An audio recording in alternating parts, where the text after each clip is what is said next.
Bienvenidos a este espacio de personajes bíblicos.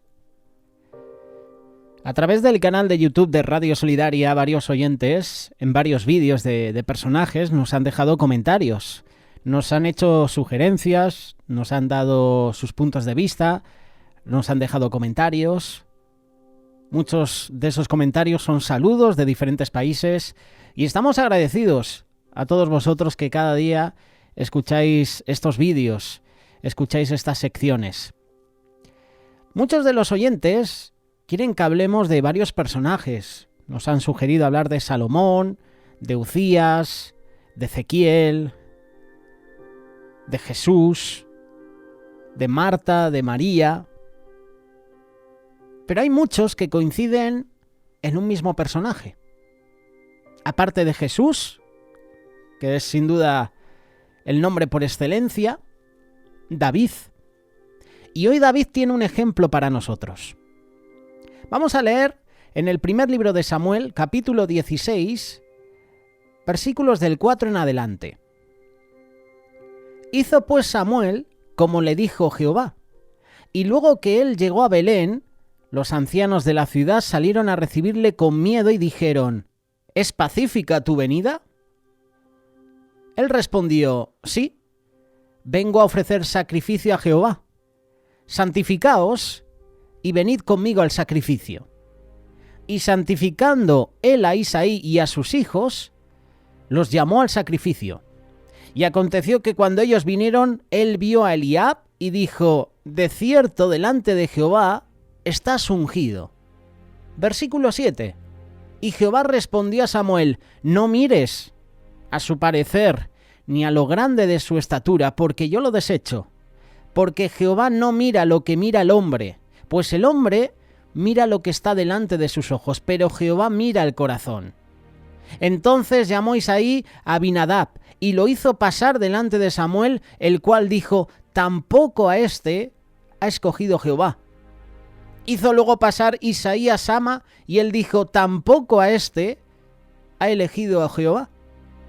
E hizo pasar Isaí 7 hijos suyos delante de Samuel. Pero Samuel dijo a Isaí: Jehová no ha elegido a estos. Uno, analizando estos versículos y leyendo ese versículo 7, Jehová respondió a Samuel: No mires a su parecer, ni en lo alto de su estatura, porque yo lo desecho. Uno podía entender que todos los hijos de Isaí eran hombres de guerra. Eran altos, eran fuertes, estaban preparados para la guerra. Desde ese toque de atención de Jehová a Samuel, Samuel empieza a desechar a todos los hijos de Isaí porque eran grandes de estatura, eran fuertes, eran valerosos, valían para la guerra. Pero ese no era el siervo que estaba buscando. Jehová no ha elegido a estos, dijo Samuel a Isaí. Entonces dijo Samuel a Isaí: ¿Son estos todos tus hijos? Y él respondió: Queda aún el menor que apacienta las ovejas. Este es un toque de atención para los padres que nos están escuchando. Preocúpate por el estado de tus hijos. Aquí tenemos a Isaí, que presentó a los hijos más fuertes, a los mayores, pero se olvidó que tenía uno más.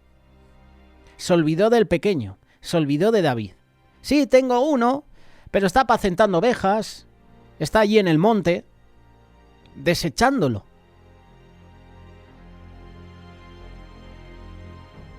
Envía por él, porque no nos sentaremos a la mesa hasta que él venga aquí. Versículo 12. Envió pues por él y le hizo entrar, y era rubio, de hermosos ojos, de buen parecer. Entonces Jehová dijo: Levántate y úngelo, porque este es. Y Samuel tomó el cuerno del aceite y lo ungió en medio de sus hermanos. Y desde aquel día en adelante, el Espíritu de Jehová vino sobre David. Se levantó luego Samuel y se volvió a Ramá. Este texto nos muestra el momento en el cual David fue ungido como rey de Israel. Entre todos sus hermanos, él fue elegido por el Señor para gobernar a su pueblo. Cuando Samuel llegó a la casa de Isaí, pasaron frente a Samuel 7 hijos, desde el mayor hasta el penúltimo de ellos. Primeramente pasó Eliab, cuyo nombre significa Dios es mi padre, luego pasó Abinadab, cuyo nombre significa Dios es generoso, y luego pasó Sama, cuyo nombre significa Dios oye. Así, sucesivamente, pasaron 7 hijos de Isaí, pero ninguno de ellos fue elegido por el Señor. Faltaba llamar al último de los hijos, faltaba por llamar al menor, al que estaba apacentando las ovejas de su padre. David era pastor. Y cuando llegó delante de Samuel, Dios le dijo, levántate, úngelo porque este es. Su nombre era David. Y ese nombre tiene un significado muy especial. David significa el amado. Y la palabra de Dios nos declara que nosotros también somos los amados del Señor. Puedes leerlo en Jeremías capítulo 31, verso 3. Jehová se manifestó a mí hace ya mucho tiempo, diciendo, con amor eterno te he amado. Por tanto, te prolongué mi misericordia. Juan capítulo 15, verso 9 dice lo siguiente, como el Padre me ha amado, así también yo os he amado. Permanecer en mi amor. Somos amados del Señor. Es por eso que la vida de David es un ejemplo para cada uno de nosotros que somos hijos de Dios, para que conozcamos todo lo que él enfrentó y que nosotros también nos preparemos para enfrentar esto en nuestra vida cristiana. David hoy nos va a dar una lección, nos va a dar ejemplo. Vemos por medio de la palabra del Señor algunos de los enemigos, las batallas, las tentaciones que David enfrentó. Aprendemos también que David confió en Dios. Aprendemos también qué hizo David en esos momentos de aflicción, de dolor, de prueba. Y es un ejemplo para nosotros para poder superarlos y para evitar no caer en ellos. Sobre todo cuando mencionemos la tentación que pasó David. Nosotros como amados del Señor también podemos seguir el ejemplo de David. Y es por eso que en nuestra vida cristiana siempre vamos a enfrentar Goliat. Este es el primer ejemplo. Primer libro de Samuel, capítulo 17, verso 4. Salió entonces del campamento de los filisteos un paladín, el cual se llamaba Goliat de Gat. Tenía altura de 6 codos y un palmo, y traía un casco de bronce en su cabeza. Llevaba una cota de malla, y era el peso de la cota 5.000 siclos de bronce. Sobre sus piernas traía grebas de bronce y jabalina de bronce entre sus hombres. El asta de su lanza, era como un rodillo de telar, y tenía el hierro de su lanza 600 siclos de hierro. Su escudero iba delante de él. Goliat, el gigante de los filisteos, representa en nuestra vida todos los problemas, todas las circunstancias que aparentemente son imposibles de superar o de vencer. Humanamente son más grandes que nuestra capacidad, que nuestras fuerzas. En nuestra vida cristiana vamos a enfrentar Goliat. En nuestra vida cristiana vamos a enfrentar a Saúles. Saúl intentó matar a David en varias ocasiones. Primer libro de Samuel, capítulo 18, versículo 10. Aconteció al otro día que un espíritu malo de parte de Dios tomó a Saúl, y él desvariaba en medio de la casa. También tocaba David con su mano como los otros días, es decir, estaba tocando ese arpa. Y tenía Saúl la lanza en la mano, y arrojó Saúl la lanza diciendo, enclavaré a David a la pared. Pero David lo evadió 2 veces. Es decir, que enfrentaremos personas que el enemigo va a utilizar para tratar de desanimarnos, para tratar de matar nuestra fe, para tratar de robarnos el gozo. Y más cuando estamos tratando de trabajar para el reino de Dios. Son personas que por celos, por envidia, lanzarán lanzas de burla, lanzarán menosprecio, falsos testimonios, lanzarán palabras hirientes, críticas, y pueden ser personas que sin motivo nos odian, y pueden ser personas incluso que están dentro de la congregación, dentro del ministerio. Ese odio viene directamente de parte de Satanás hacia nosotros. Y vamos a enfrentar Saúles. Al igual que enfrentamos gigantes, Goliat, que representan pruebas, problemas, circunstancias, vamos a enfrentar a Saúles, personas que nos quieren matar. No físicamente, pero sí nos quieren matar espiritualmente. Sus críticas, sus murmuraciones hacen que nosotros podamos morir espiritualmente, porque puede entrar en nuestra vida odio, rechazo, rencor hacia esas personas. Enfrentaremos también en nuestra vida cristiana Betsabés, que aquí Betsabé representa la tentación. Segundo libro de Samuel, capítulo 11, versos del 1 al 3. Aconteció el año siguiente, en el tiempo que salen los reyes a la guerra, que David envió a Joab y con él a sus siervos y a todo Israel, y destruyeron a los amonitas, y sitiaron a Rabá. Pero David se quedó en Jerusalén. Versículo 2.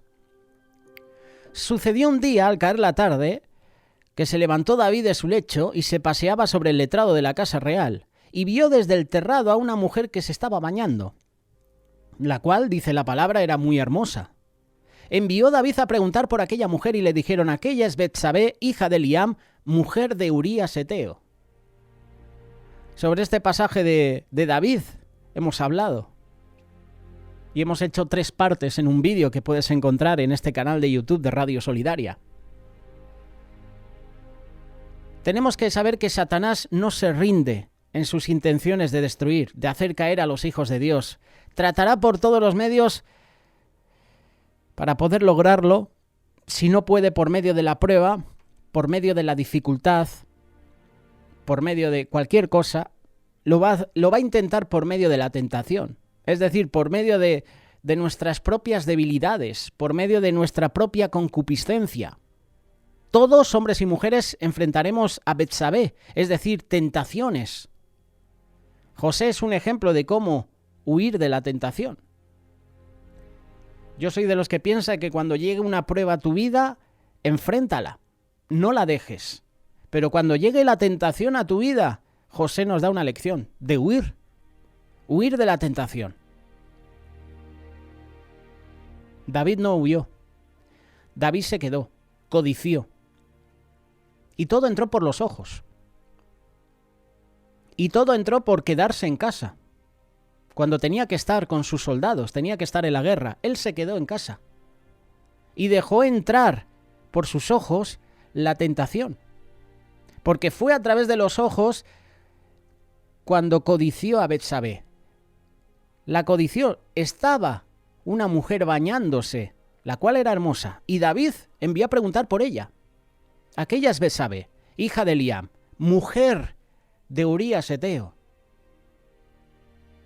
La tentación hizo que David se olvidara que esa mujer tenía un esposo, y empezó David a maquinar, y ya sabemos lo que sucedió.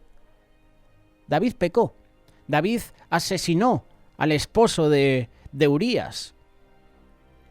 Hemos hablado incluso de uno de los familiares de Betsabé. Hemos mencionado su vida a través del canal de YouTube de Radio Solidaria, Aitofet, que David le dedica unas palabras en uno de los salmos. Y este personaje, este siervo de David, este familiar de Betsabé, se llamaba Aitofel. Y Aitofel traicionó a David. Dejó que el rencor, el odio, la sed de venganza, porque era familiar de Betsabé, yo me imagino que amaba también a Urías. Y mira las consecuencias del pecado de David. Además, el fruto de ese pecado, el hijo en pecado de Betsabé y de David, murió. Vamos a enfrentar Betsabés en nuestra vida. Pueden ser hombres y mujeres, y nos van a hacer caer, a menos que estemos preparados y estemos sujetados a Dios. Pero la cosa no termina aquí, también vamos a enfrentar a Absalón. Habrán Absalones en nuestra vida. Absalón era uno de los hijos de David. Absalón quería el trono. Absalón quería matar a David.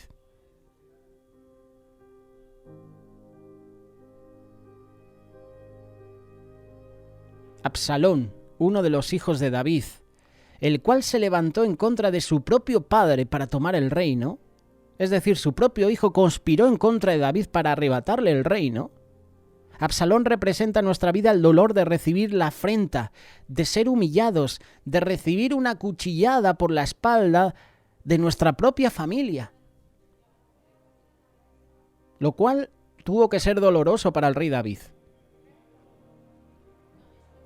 Si sigues leyendo 2 de Samuel capítulo 15, verso 30, dice lo siguiente: David subió la cuesta de los olivos y la subió llorando, llevando la cabeza cubierta y los pies descalzos. También todo el pueblo que tenía consigo cubrió cada uno de su cabeza, iban llorando mientras subían.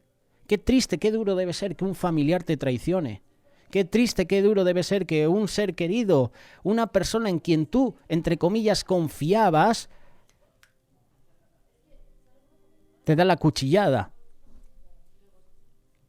te traiciona. Puede ser duro, puede ser muy difícil eso. Y David dice la palabra que estaba llorando, cubrió su cabeza. Vamos a enfrentar absalones en nuestra vida. Vamos a enfrentar traiciones en nuestra iglesia, en nuestro ministerio, de hermanos que supuestamente estaban con nosotros, se van a volver con nosotros.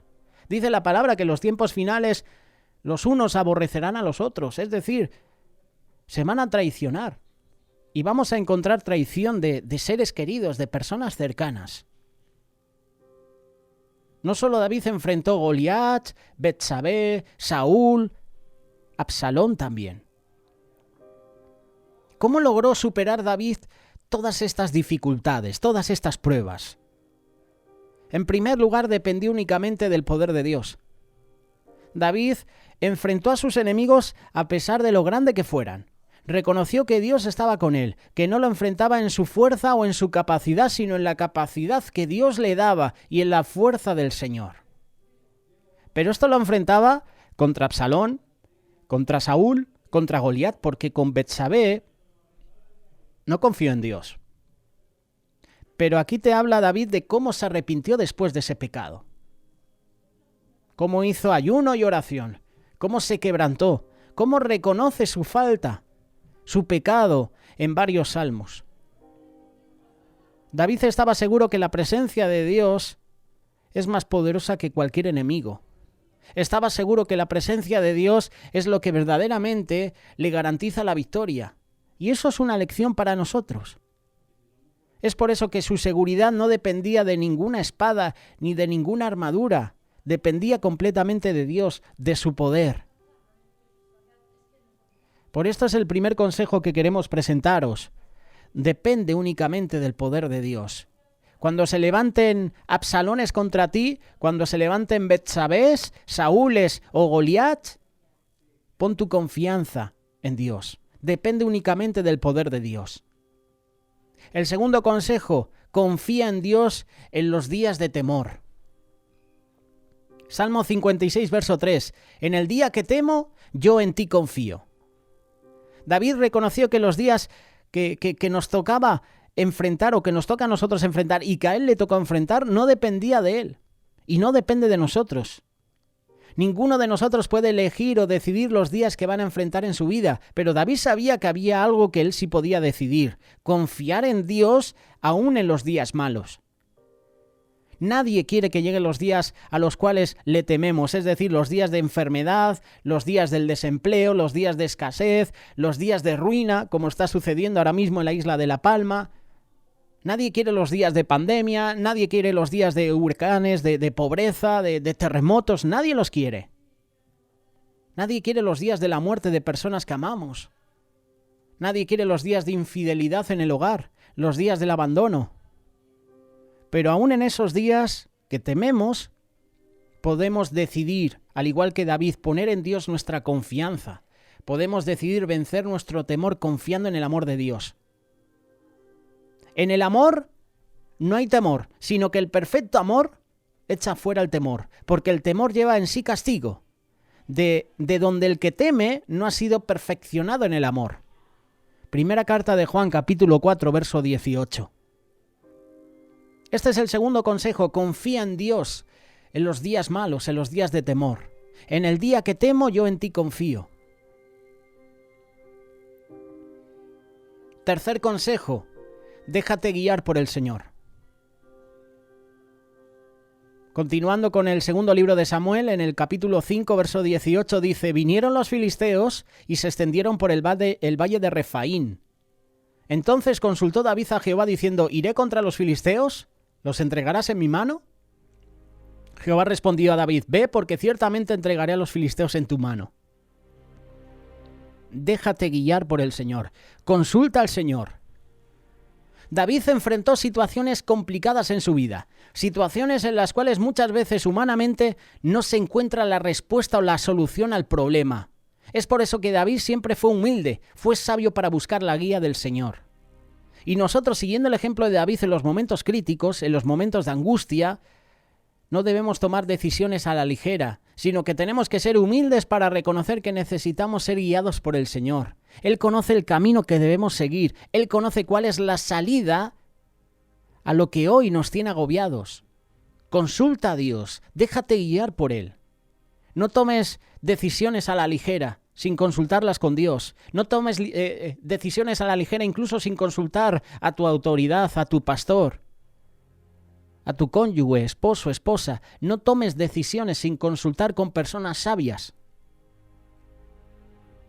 Qué bueno es que nos rodeemos de personas sabias que nos van a aconsejar lo bueno, lo correcto, lo que es agradable para nosotros, lo que va a traer un fruto provechoso, un fruto de bendición para nuestra vida. Rodéate de esas personas.